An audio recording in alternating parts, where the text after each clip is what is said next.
कशाला stock market वगैरे काहीतरी शिकायचंय? थोडेफार ब्लू चिप स्टॉक्स घ्या किंवा लार्ज कॅप स्टॉक्स घ्या आणि द्या त्यात पैसे टाकून. खात्रीशीर रिटर्न्स आणि खूप कमी रिस्क आहे त्यात.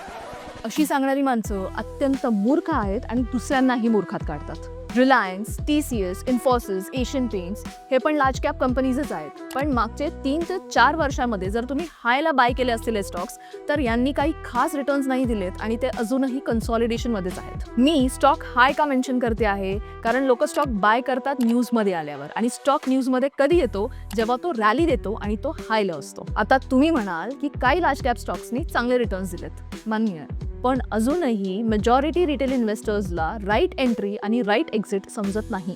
जर का तुम्हाला कोणत्या स्टॉकमध्ये इन्व्हेस्ट करायचं आहे तर त्याची company profile, fundamental, technical analysis हे समजायला हवं.